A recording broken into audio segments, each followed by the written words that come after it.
And we're live. So, Mark, you're a comedian. I wrote down 2 questions for a comedian. Yeah, sure. 1, so a lot of comedians know each other. They're at the thing, they're whatever. You see people hit it big, like the super big. Do you feel like the guys that hit it super big are like, is that directly related to their talent, to how funny they are? Or does it almost seem like random lightning strikes that are picking out from the crowd? I really think it's kind of a cop-out answer, but I think it's a little of both. I've definitely seen lightning strike, but the question is, like, if you hit it super big time, that means that you're not just a flash in a pan. Like, to hit it super big time, you can get a great break, and it's more so what you do with that break. So, like, you can skyrocket, but if you don't have the talent to sustain it, or the discipline to maintain what's going on in your career, then it's not going to last long. So most people that you see that just had a, so-called rocket to being a huge megastar, they generally have the chops and they earned it. I mean, there's guys that I just worked with a guy a couple of weeks ago at a club, Fahim Anwar, and he's done a lot of late night shows and he's starting to be in movies and stuff like that. And you watch him on stage and you can see why. And he's grounded enough and he's been doing it for long enough to where people are going to think he's an overnight sensation, but he's really not. Same thing with Gerard Carmichael. When I saw Gerard Carmichael, who has the Carmichael Show on NBC and he's in the new Transformers movie, which good luck with that. I saw him when he was pretty much fresh off the bus from North Carolina.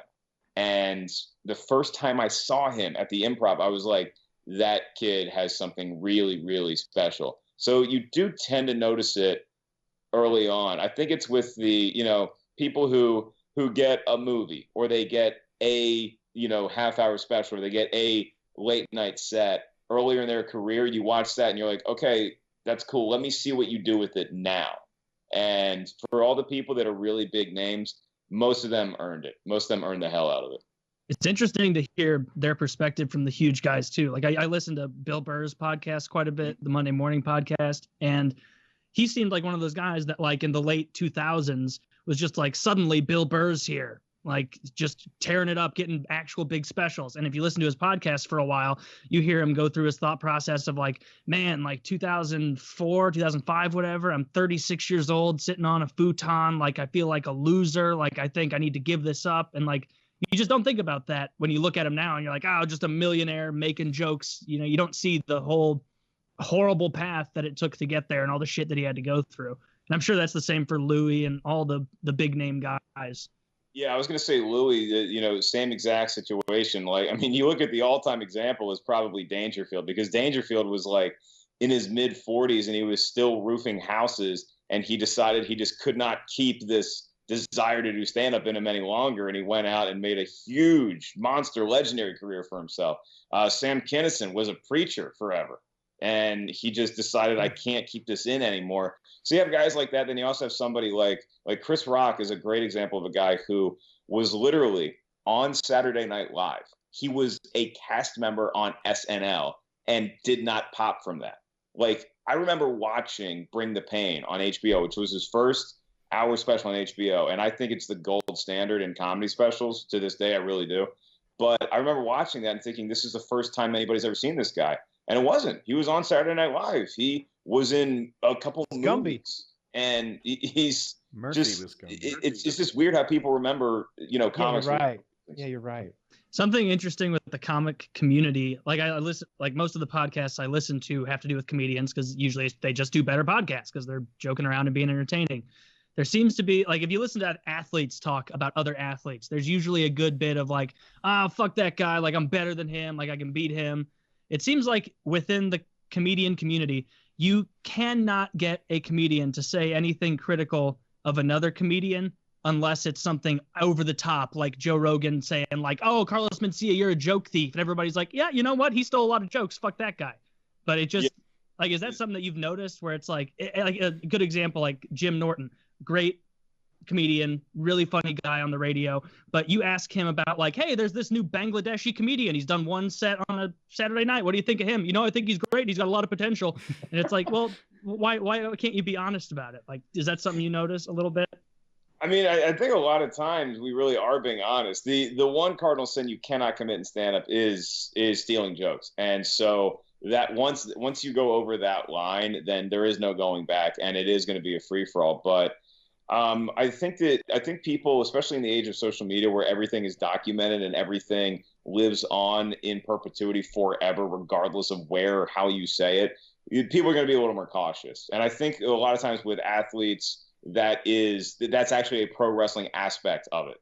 You know, like if you ask Josh Norman about Odell Beckham Jr., he might talk some trash about him and say, "Oh no, he's not even in my top 5 wide receivers," but they know they're great. They know it. I think with comics, it's that we've worked a lot with each other. We see each other night after night at clubs, and nobody else really gets that perspective of it, to where you're hanging out. You actually get to know the person a little bit. You get to see their set and how it develops. So I think there is a lot of respect in communities. There's a few comics, and I've been really lucky because I try to be as nice a guy as possible. I think I come off that way. And so I have an easy rapport with most comedians I meet, with 98% of most comics I meet. There's maybe 2 or 3 that I have an actual issue with, and I don't need to bring their names up, but but you can if you desire. I appreciate the forum, and I might call you in a week and be like, "Hey, I need to come back on the show." But one like comedy club managers are notorious for, you always hear these legendary stories of them being terrible people. There's only one that I've come across that I'm like, yeah, not working with that dude anymore. But everybody else, it's been a pretty great experience. I mean, there's people I don't want to hang out with necessarily, but as far as respecting the craft of comedy, once you get to the level where you're hanging out at the Comedy Store and going up every night, or the Factory, the Improv, we all kind of have a respect for each other, I think. It makes sense that you'd have an attitude, at least with comedy, that I hadn't considered fully before, is like that, like a rising tide raises all the ships. Like if comedy as a whole gets bigger, it's helping everyone in a way. Or if, say, you know, one of your good friends makes it big and he makes a movie, he'll be like, "Hey, Mark, you know, I'm in this position now, and you're a funny dude that I know, and so we're going to get you into this arena or something." So that does make sense. It would really pay off to be friends with Sandler back in the day. You can see these days, he just puts you in every one of his movies, and you all split a ton of money.